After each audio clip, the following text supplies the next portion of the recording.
All right, a little bit of NXT. A very interesting NXT.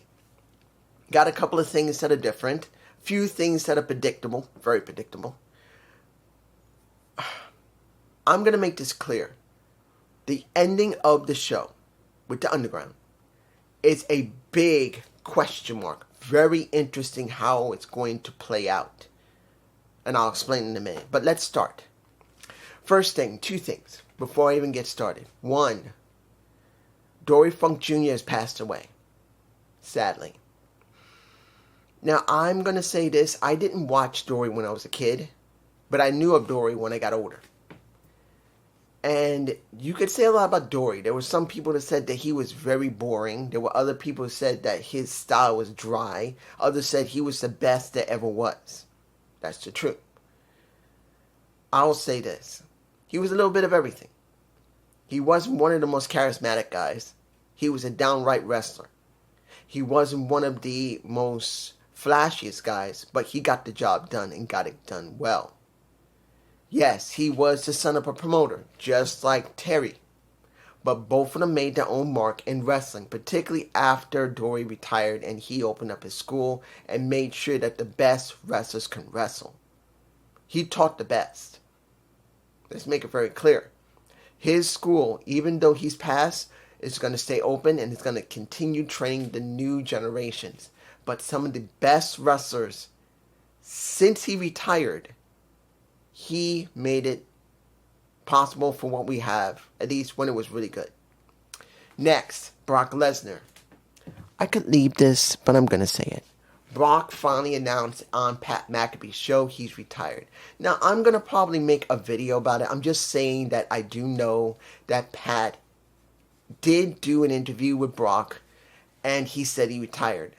I'll probably make a video on it. But I want to say this. He did his job. Did he do his job well? And I'm not talking about the years he wrestled. I'm talking about what he did for Obafemi. There are people that knew that he should have done more in the Hell in a Cell. Others say he did perfectly fine. I'm just going to say this. He did his job. He was supposed to put Obafemi over, and he did. And that was the main thing to care about. Whether he didn't do enough, or whether he did perfect, or he did too much, it doesn't matter. All that matters is that Oba has been put over, and hopefully next to Silver Lake WWE able to book him over himself. Let's make this clear. You could be the best and be put over, but you can drop the ball very easily. Look at Ahmed Johnson. He is a prime example of that. And I'm not saying Oba is. I'm just saying that now it's up to creative and Oba himself to get it done and to maintain what he's been given.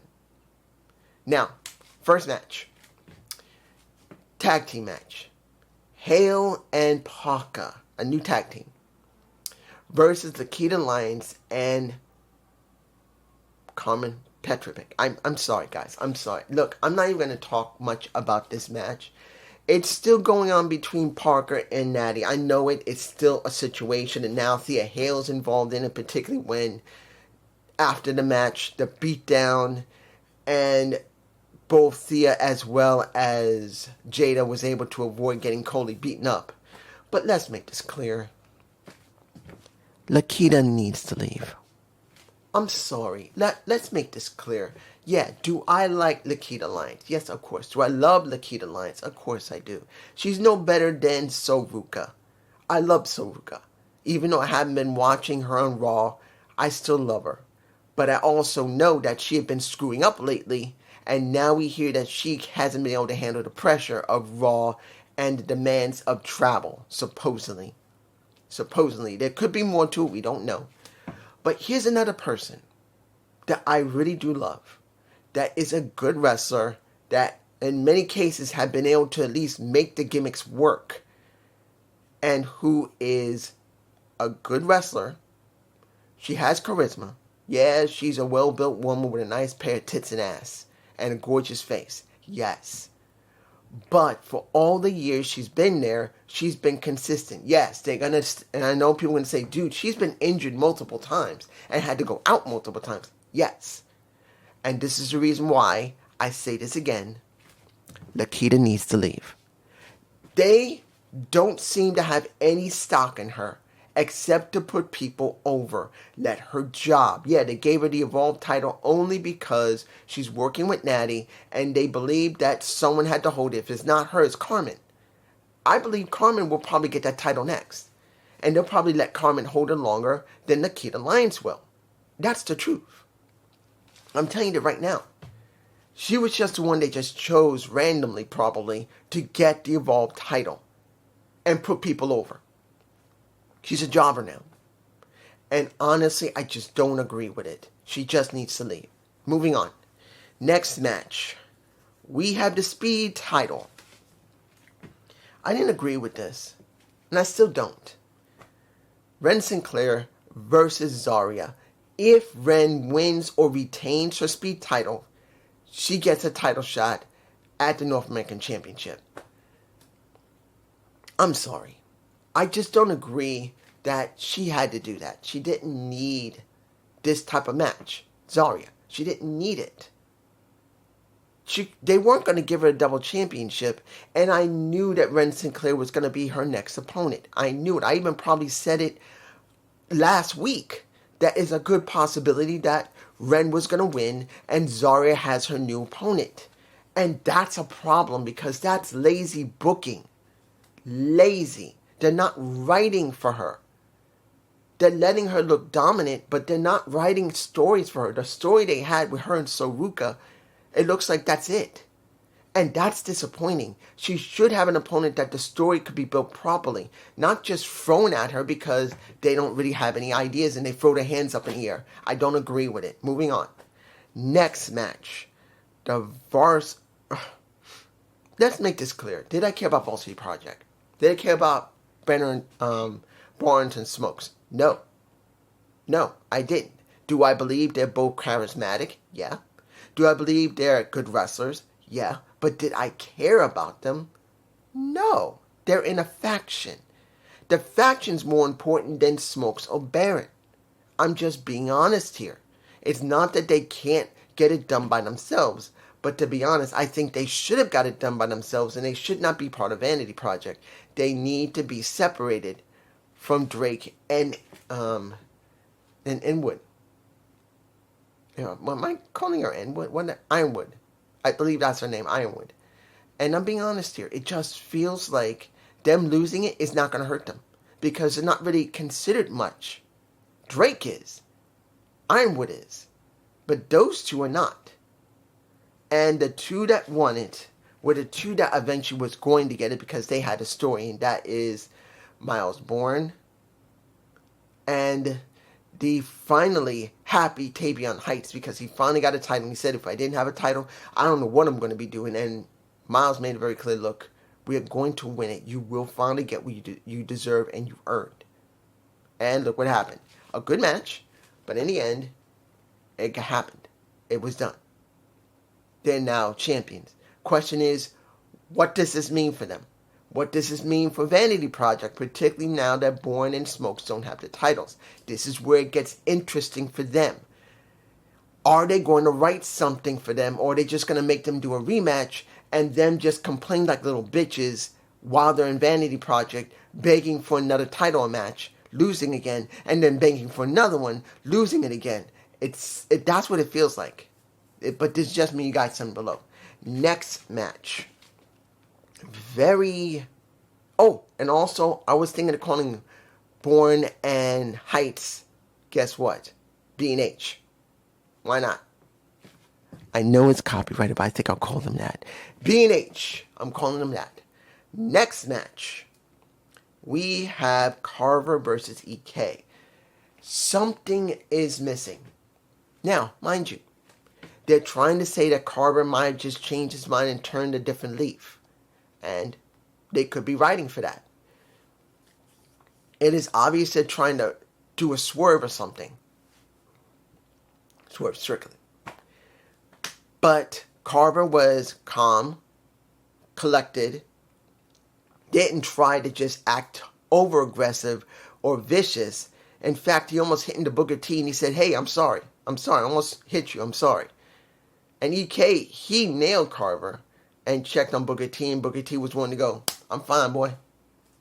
But when it was over, because Carver won the match, but I don't know when EK got a bloody mouth. I forgot what move was done. Was it a drop kick? I think it might have been the drop kick Carver gave at one point and made him bleed in his mouth. I'm not sure. But at one point, EK was bleeding from the mouth. But I want to say this. Seeing Carver calm is interesting. But the question is, what type of interesting do we have here? This is interesting because they don't know what to do with him, and they just told him just to be nice. Is it interesting because they actually have a story for him? I don't know. I'm hoping it's a good interesting that they actually have a story and not bad interesting, which is, well, they don't know what to do with him. Tell him just act nice. And that's it. Now let's talk about everything else before we get to the underground match. Let me give it to you like this. What did I think about the segment between Grayson Waller, Tony D, and I really don't want to call him Montana. I'd rather call him Santana. But I got to. When it comes to CM, let's call him that. Cruz Montana, CM. Was the segment alright? It was dry. Because at this point, yes, CM, he's going to make it clear he had to face his demons. He won't say he was doing alcohol. He had alcoholism. He's not going to go out there and say it because they don't normally do that. But that's what he's talking about. And when it comes to Grayson Waller, yes, he is doing the stick that he's done. And in fact, for me personally, because of that segment he did, I've already downloaded it. And I'm going to keep it because I felt that was the best Grayson Waller promo I've seen him ever do. And I truly believe that was 100% a shoot mixed with it's 50-50 work mixed with a shoot. He was told, like I said, he was told, hey, you need to make an impact. Go out there and just say what you feel. So he was told, do a shoot, but it was a work. He told the truth. He was ordered to do something, and he did a shoot, but it's also work.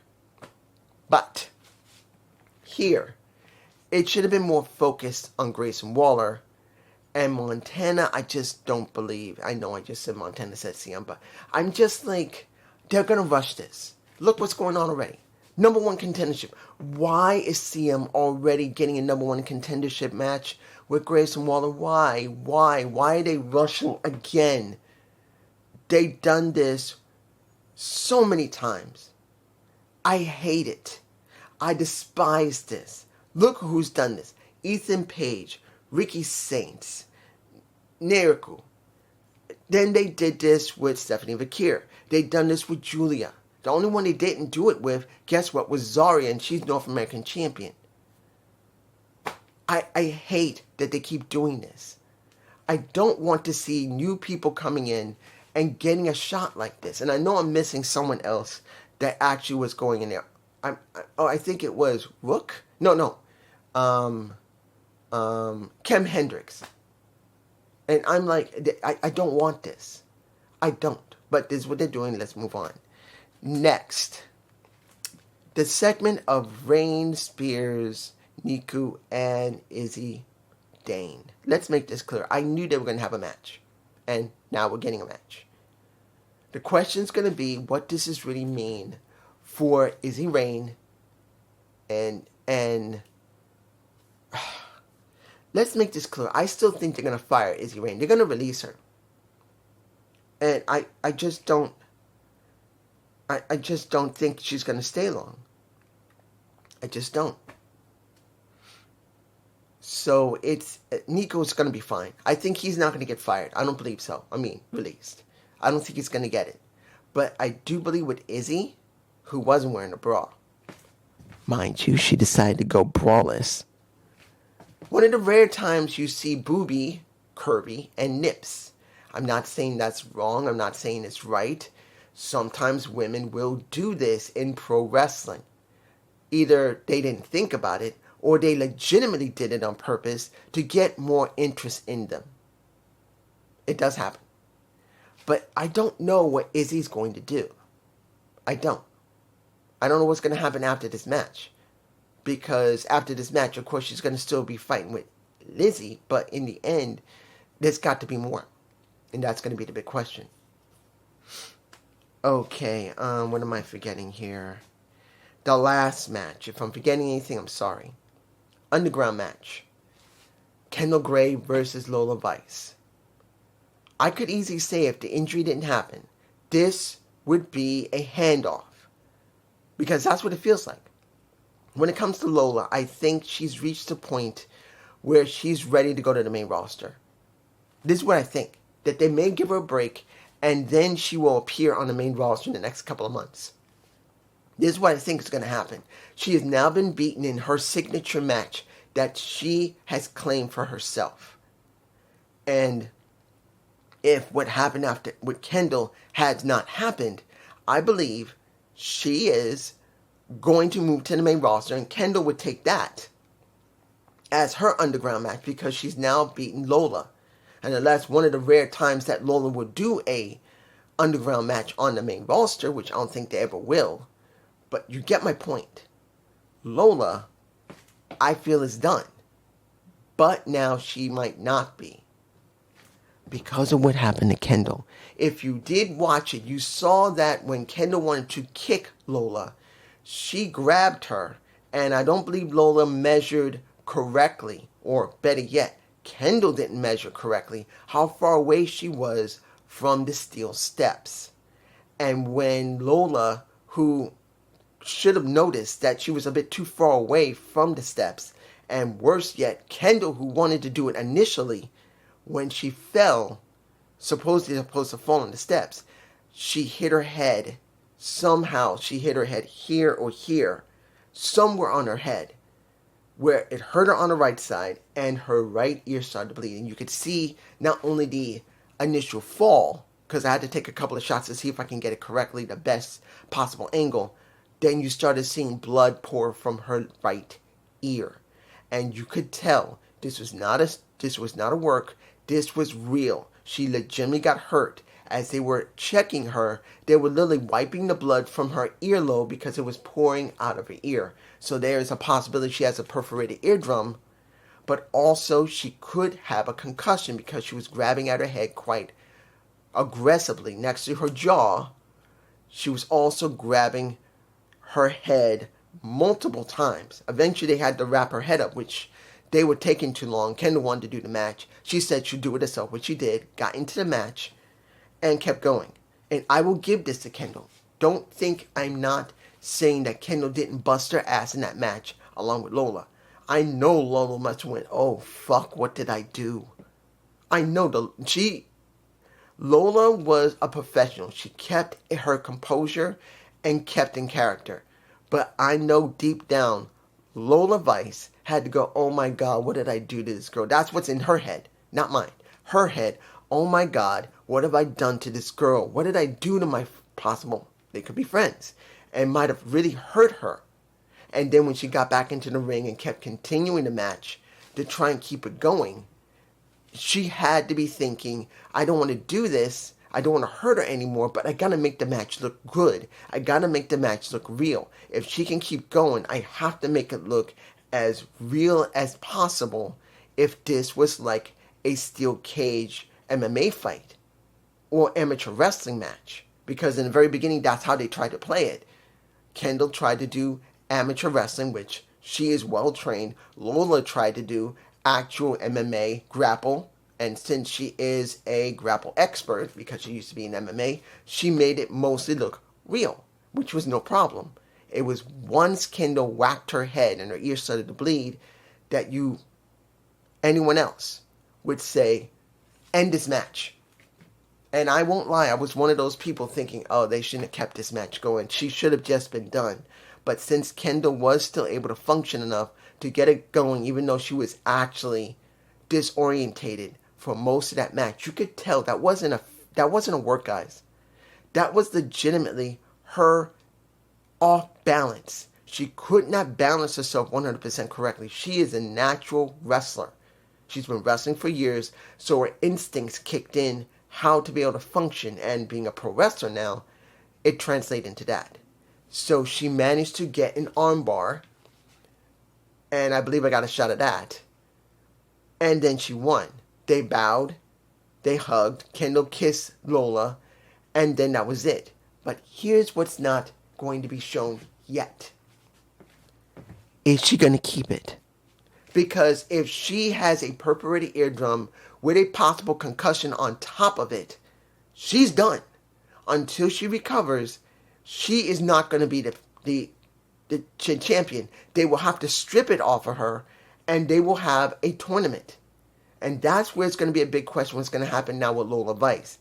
If this had gone normally, I believe, because sometimes wrestlers from NXT after more than a few months after WrestleMania, or SummerSlam for that matter, they will transition a couple of months away, and then they'll go to the main roster. That does happen from time to time. Not every time. But in this situation now, where Lola, Kendal had that match, and now Kendal could be legitimately injured to the point where she may have a not only perforated eardrum, because I do believe she has one, but then maybe a concussion. If she's got a concussion, they're going to go through concussion protocol. They're going to go through the protocols. She will be stripped of that title. She will be stripped of it. She will have to go home and recover, and that will be the end of it. And then if Kendal is out, Lola may not move on. They may have told Lola, you are going to go to the main roster after this match. But after Kendal gets hurt and she has to be removed from that as champ, you may have Lola going back and reclaiming that title now. That's a good possibility. So two people lost opportunities here. Kendal being champ due to injury, and Lola moving to the main roster and maybe try to reclaim that title because they need someone there. There ain't nobody else other than Lola they can use, because Izzy is not ready. Yes, you can say Kiani Jordan could do it easily, yes, but they're still doing her story where she's not going to get it, and I don't think they're still going to do it for her for a while yet. I don't think she's going to win the title yet. If they do, it would make sense. If they have a tournament, it's only going to be two people it's going to be ending. It's going to be a Lola Vice, and it's going to be Kiani Jordan. Now, if they do finally pull the trigger on Kiani, that would make perfect sense. But I do believe if they still want to drag out Kiani, they're going to give it back to Lola Vice. But this is just me, and I hope you enjoy this. Peace.